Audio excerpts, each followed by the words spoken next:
नमस्कार, स्वागत है आपका एक बार फिर से भारत समाचार के हमारे इस खास कार्यक्रम में जो आधारित है कानाफूसी गपशप और चर्चाओं पर।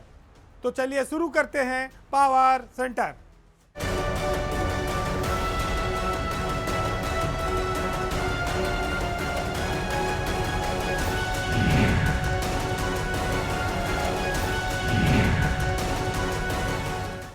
आज सबसे पहले खबर ब्यूरोक्रेसी में संभावित होने वाले बदलाव की।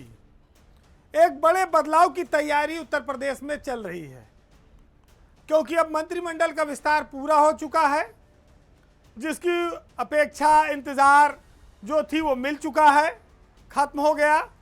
अब शासन में एसीएस और प्रमुख सचिव के स्तर पर बदलाव की तैयारी है। ऐसी चर्चा है कि जो प्रमुख सचिव या एसीएस अपने विभागों में 3 साल और उससे ज़्यादा समय से जमे हैं, अब उनको बदल दिया जाए। आने वाला वक्त चुनाव का है और नई जगह पर नए अधिकारी नए सिरे से काम करेंगे। तो कोई 4 साल से, कोई 5 साल से है, उनको बदलने की चीज़ें चल रही हैं। सबसे पहले मंथन और बदलाव के इस दौर में बिजली विभाग के चेयरमैन, सिंचाई विभाग के प्रमुख सचिव, पीडब्ल्यूडी विभाग के प्रमुख सचिव और ट्रांसपोर्ट विभाग के प्रमुख सचिव, कई सारे अफसरों में बदलाव की संभावना है। आशीष गोयल जो चेयरमैन है बिजली बोर्ड के, अनिल गर्ग, अजय चौहान जो प्रमुख सचिव हैं पीडब्ल्यूडी के, ये भी करीब 4 साल से हैं। आशीष गोयल को भी लगभग 4 साल हो गया है। और तीसरे नंबर पर सबसे बड़ा नाम है सिंचाई विभाग के प्रमुख सचिव अनिल गर्ग का। अनिल गर्ग तो पंचवर्षीय योजना भी पूरी कर चुके हैं। तो स्वाभाविक है कि अब ये बदलाव बहुत जल्दी आपके सामने होगा। इसके साथ ही राजस्व परिषद के चेयरमैन अनिल कुमार भी इसी महीने रिटायर हो रहे हैं, तो वहाँ भी एक बड़ा बदलाव होगा। और अर्चना अग्रवाल जो इस समय ट्रांसपोर्ट विभाग की एसीएस हैं, वो सीनियर मोस्ट अफसरों में हैं, वो रेवेन्यू बोर्ड की नई चेयरमैन बनाई जा सकती हैं। लेकिन जब आप नज़र डालें पीछे, तो बिजली विभाग, पीडब्ल्यूडी विभाग, सिंचाई विभाग, ट्रांसपोर्ट विभाग, परिवहन विभाग, ये तो बदलाव की श्रेणी में आते ही हैं। साथ ही कुछ नए अधिकारियों के लिए भी सरकार कुछ नई संभावनाएं खोज रही है, क्योंकि इन पदों पर नए अफसरों का चयन करना कोई आसान नहीं होगा। हो सकता है कि ज़्यादातर अफसरों का आपस में बदलाव हो जाए, ये भी संभावना है। लेकिन इसके इतर जब हम जाएंगे तो हम देखेंगे कि अमृत अभिजात एक नाम है जो इस समय एसीएस हैं पर्यटन विभाग में, उनको सरकार कोई और बड़ी जिम्मेदारी दे सकती है। मुकेश मेश्राम, डॉक्टर हरिओम और रविंद्र कुमार, ये 4-5 नाम ऐसे हैं जिनको इस फेरबदल में नया मौका मिल सकता है। माना ये जा रहा है कि मुख्यमंत्री और सरकार 31 मई का इंतज़ार कर रहे हैं, जब नियुक्ति विभाग कुछ फेरबदल करेगा, क्योंकि chairman revenue board Anil Kumar वहाँ से रिटायर हो जाएंगे। उसके बाद ही शासन में उच्चतम स्तर पर ये बदलाव किए जाएंगे। रेवेन्यू बोर्ड के चेयरमैन का जो पद है वो काफ़ी बड़ा पद है, चीफ सेक्रेटरी के बाद अब वो नंबर 2 का पद है। तो अनिल कुमार जब रिटायर होंगे कुछ दिनों में, तो उनकी जगह पर अर्चना अग्रवाल को, वो सीनियर मोस्ट हैं, 1990 बैच की हैं, वो चेयरमैन बन सकती हैं। लेकिन सबसे बड़ी बात यह है कि उनका कार्यकाल भी मात्र 3 महीने का होगा। उनका भी इसी साल सितंबर में रिटायरमेंट है। तो ये करीब 8 से 10 अफसर ऐसे हैं जिनके बीच उत्तर प्रदेश में परिवर्तन होगा जब शासन स्तर पर बड़े लेवल पर। तो ये आप सूची में इनका नाम देख सकते हैं और इनकी जिम्मेदारियों में बदलाव देख सकते हैं। अब ये ज़रूर है कि जो अभी महत्वपूर्ण पद पर है वो आगे भी इम्पॉर्टेंट पद हासिल कर सकता है, इसकी पूरी संभावना है। वो कहीं किनारे नहीं लगने वाला है। अब बात आती है कि चाहे आंधी आए, तूफान, खड़े हुए हैं सीना तान। फिर एक आती है बात कि 1000 आंधियां चले, 1000 बर्फ गिरे, वो चिराग जल के रहते हैं जो जलने वाले हैं। आज योगी मंत्रिमंडल विस्तार से इन लाइनों का काफ़ी समानता है। उत्तर प्रदेश में जब अभी मंत्रियों के विभाग बंटे नहीं थे, उसके पहले एक बड़ी अफवाह चली, लंबी अफवाह चली कि ऊर्जा मंत्री अरविंद कुमार शर्मा का एक विभाग छीना जा सकता है। ऊर्जा और नगर विकास मंत्री अरविंद शर्मा के जिस विभाग को छीनने की बात कही जा रही थी, कद घटने की बात कही जा रही थी, जब विभाग बंटवारे का नतीजा आया, परिणाम आया, तो सबके उम्मीदें धाराशायी हो गई। अरविंद शर्मा का बाल भी बांका नहीं हुआ, उनके दोनों विभाग सुरक्षित है। इस विभाग बंटवारे में अरविंद शर्मा को लगातार क्यों टारगेट किया गया, ये भी एक महत्वपूर्ण चर्चा है। अगर ये दोनों विभाग देखें तो जो राजनीतिक कद के हिसाब से बड़े लोग होते हैं मिनिस्टर, उनको ये पद दिया जाता रहा है सरकार में। हमेशा बड़े मंत्रियों के पास नगर विकास और ऊर्जा मंत्रालय रहा है।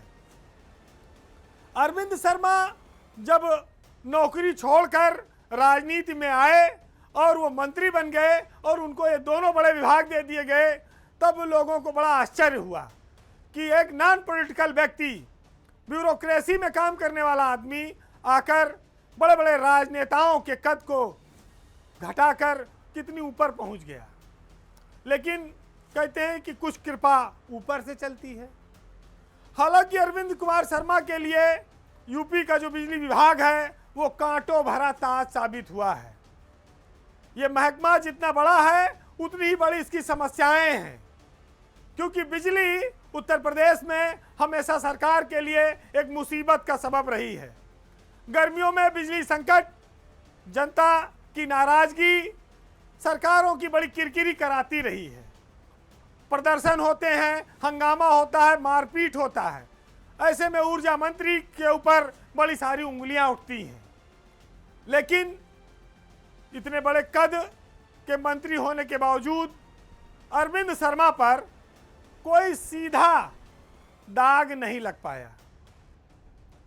ये जरूर है कि बिजली का संकट उत्तर प्रदेश में गहराया, डिमांड बढ़ी, लोगों को रात भर तड़पना पड़ा, प्रदर्शन भी हुए। लेकिन अरविंद कुमार शर्मा ने अपने महकमे में 30,000 मेगावाट से ज़्यादा बिजली सप्लाई देने का दावा किया।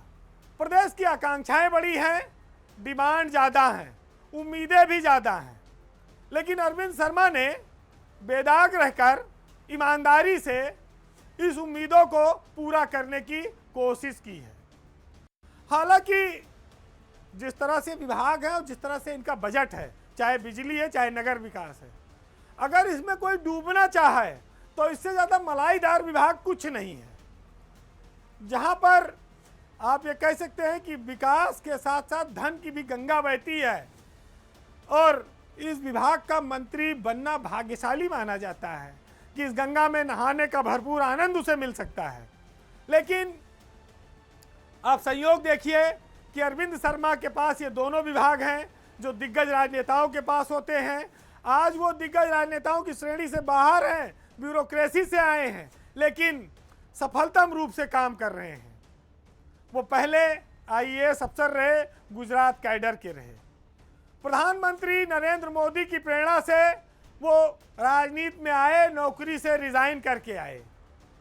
हालांकि जब वो आए थे तो पार्टी के भीतर भी उनको बहुत लोग पचा नहीं पाए थे। जब वो मंत्री बन गए तब भी उनको बहुत लोग पसंद नहीं करते हैं, बहुत कम हैं। लेकिन इस काजल की कोठरी में रहकर भी वो बेदाग बने हुए हैं। यही उनकी ताकत है और प्रधानमंत्री ने जो उन पर भरोसा किया था वो उस पर उम्मीदों पर खरा उतरने की कोशिश कर रहे हैं। हालांकि अरविंद शर्मा आज भी प्रधानमंत्री और बीजेपी के बताए हुए उसी रास्ते पर चल रहे हैं, लेकिन विभाग ने उनकी राह में बहुत सारे कांटे बिछाए, बहुत सारी तिकड़में हुई कि अब की बार उनका ये विभाग लुट जाएगा, छिन जाएगा। लेकिन वो इससे बेफिक्र हैं, उनको इसकी शायद परवाह नहीं है। वो अपने काम में लगे हैं और आज जब परिणाम आया तो उन दावों की हवा निकल गई। अंत में उनके विभाग को कोई छू नहीं पाता। तो आप यही कह सकते हैं कि दुश्मन लाख बुरा चाहे तो क्या होता है, वही होता है जो मंजूरे खुदा होता है। अब फिर एक राजनीतिक खबर ही रखूंगा, क्योंकि जो अभी मंत्रिमंडल का विस्तार हुआ, जो विभाग बटे, उसमें कुछ लोगों को बड़ा दर्द है, कुछ लोगों का सम्मान बड़ा आहत हुआ है। अपने यहाँ एक गाना बहुत प्रचलित है कि गैरों पे करम अपनों पे सितम, ऐ जाने वफा ये जुल्म न कर, और रहने दे अभी थोड़ा सा भरम, कि हम मूल हैं, अभी ये भरम रहने दे। भाजपा में आकर मंत्री बनकर बाहरी नेताओं ने जो सम्मान हासिल किया, उससे पुराने से पुराना भाजपाई भी आज के ज़माने में इस गीत को गा रहा है, भले ही वो मन ही मन गा रहा हो, बाहर ना बोल पा रहा हो। बीजेपी सरकार ने पिछले दिनों 8 मंत्री बनाए थे।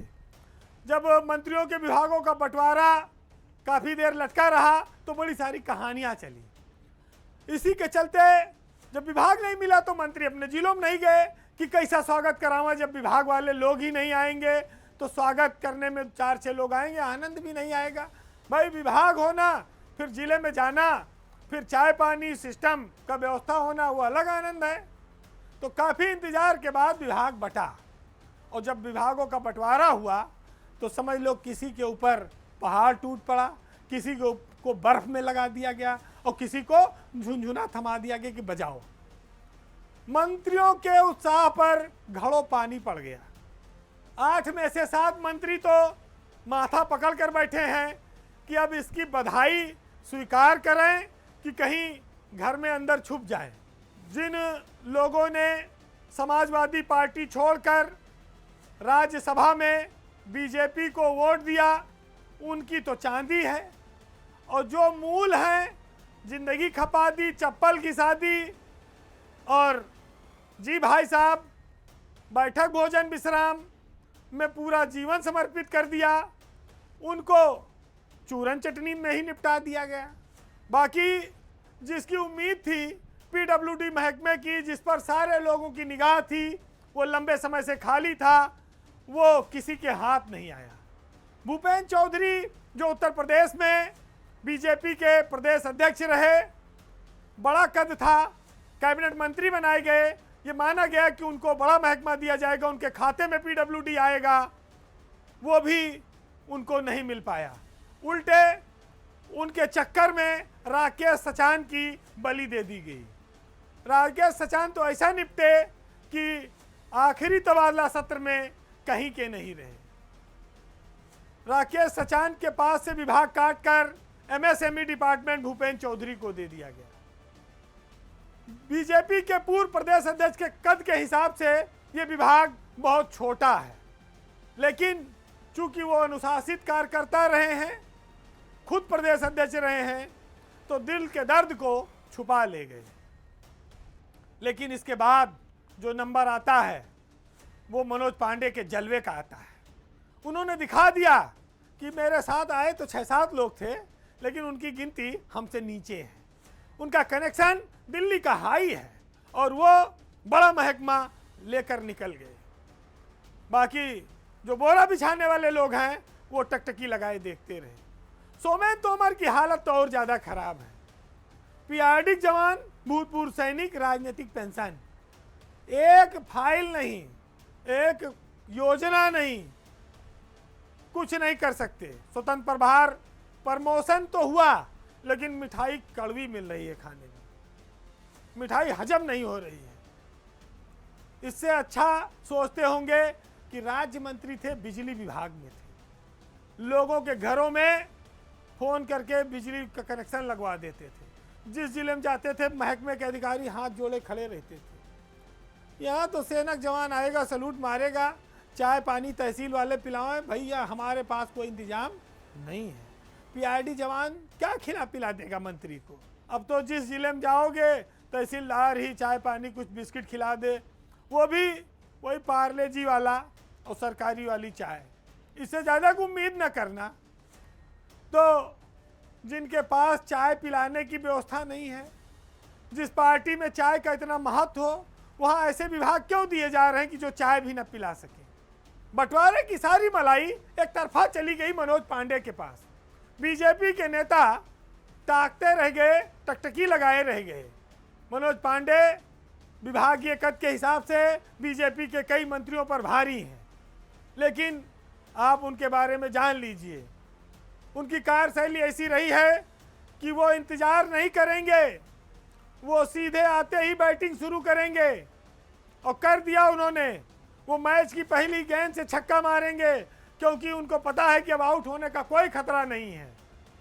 सरकार के कार्यकाल का आखिरी समय है, लेकिन जानने वाले इस बात को जानते हैं कि बालू से तेल निकालने का नाम जिन महान पुरुषों के नाम पर, जिन नेताओं के नाम पर यह कहावत रखी गई, उसके कुछ गुण, कुछ उस तरह के नेता आज भी मौजूद हैं। वो असंभव को संभव करके दिखाने की क्षमता रखते हैं। भाई देखिए, जो बलिदान पुराना हो जाता है उसको लोग भुला देते हैं, जो नया बलिदान देके आता है उसको ज्यादा सम्मान मिलता ही मिलता है। अब एक खबर जो सबसे चर्चित है इन दिनों, लखनऊ में राजधानी की, जहां के मेयर की पावर हाई कोर्ट ने सीज कर दी, यानी कि मेयर विहीन कर दिया एक तरह से नगर निगम को। उत्तर प्रदेश की राजधानी है लखनऊ, जो उत्तर प्रदेश का सबसे बड़ा नगर निगम है लखनऊ। वहां पर बीजेपी की इन दिनों बड़ी किरकिरी हो गई है। किरकिरी कराई है मेयर सुषमा खरकवाल ने, जो अक्सर विवादों में रहती हैं। सुषमा खरकवाल का विवादों से नाता पुराना है। वर्तमान नगर आयुक्त गौरव कुमार के साथ भरी मीटिंग में उनके बहस के तमाम वीडियोस रिलीज हुए थे, जिसमें सरकार को एक लंबी पंचायत करानी पड़ी थी। वो चर्चाओं में इसीलिए रहती हैं, लेकिन इस बार उनके हठयोग ने प्रदेश सरकार समेत बीजेपी सबके लिए काफ़ी बड़ी मुसीबत खड़ी की है। मामला यह है कि लखनऊ नगर निगम में एक सभासद को हाई कोर्ट के आदेश पर शपथ नहीं दिलाई जा रही है। हाई कोर्ट ने साफ कहा कि जब तक ललित किशोर तिवारी की शपथ नहीं होगी, मेयर सुषमा खरकवाल के वित्तीय और प्रशासनिक अधिकार सीज किए जाते हैं। उत्तर प्रदेश में लखनऊ नगर निगम का इतिहास 66 सालों का रहा है। इसमें अधिकतर समय बीजेपी के मेयर रहे हैं। जो दाग 66 सालों में कभी नहीं लगा, वो सुषमा खरकवाल के कार्यकाल में लगा है। हाईकोर्ट ने आदेश न मानने पर उनके सभी वित्तीय और प्रशासनिक अधिकार सीज कर दिए हैं। हाईकोर्ट बार बार इस बात के लिए फटकार लगाता रहा, लेकिन मेयर नहीं मानी, जिसके चलते आज एक नई ऐतिहासिक घटना आप सबके सामने ये घटी है। ललित किशोर तिवारी राजनीतिक व्यक्ति होने के साथ साथ अवध बार के महामंत्री भी हैं। उनको दिसंबर में ही हाई कोर्ट ने पार्षद पद की शपथ दिलाने का आदेश किया था, लेकिन 5 महीने से mayor Sushma Kharkwal high court के आदेश का पालन नहीं कर रही थी।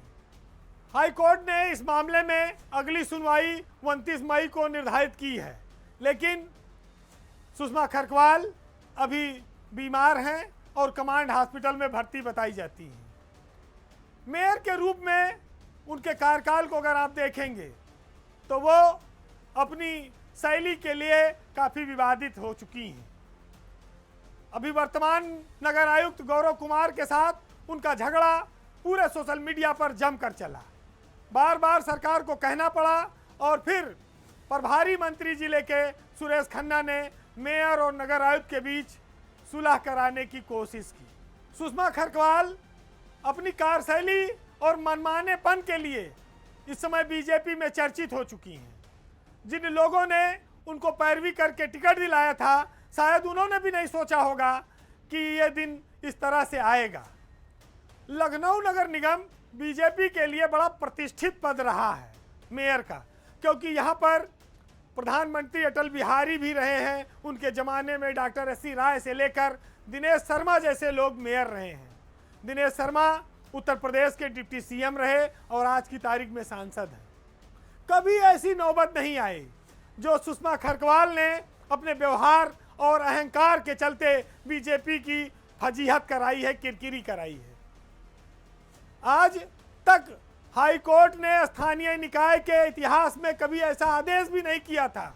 आज सोशल मीडिया पर सुषमा खरकवाल की बड़ाई की जा रही है, महिमा मंडन किया जा रहा है कि उन्होंने विपक्षी दल के सभासद की शपथ न कराकर खुद अपने पद को छोड़ देना, अपने पद को नुकसान पहुंचा लेना मंजूर कर लिया। ये भारतीय लोकतंत्र में जो ढांचा है उसमें न्यायपालिका सर्वोच्च है, ये उसकी सर्वोच्चता का उपहास है। ऐसे राजनीतिक लोग नादानी करते हैं। जो कोर्ट बार बार आदेश कर रही है, अगर कोई राजनीतिक व्यक्ति, कोई मेयर उस बात को नहीं मान रहा है तो सिर्फ इसलिए कि केंद्र में और राज्य में उनकी सरकार है, वो ये सोचती हैं कि इसके ऊपर क्या होगा। लेकिन अगर कोर्ट ने सख्त एक्शन ले लिया तो आगे और मुसीबत उनके लिए हो सकती है। ये बीजेपी की सरकार और उत्तर प्रदेश की बीजेपी, जो लखनऊ में बैठे लोग हैं, शीर्ष लोग, वो भी इस बात को देखें और समझें कि ये कोई बहुत महान काम नहीं किया है उन्होंने कोर्ट के आदेश का पालन न करके।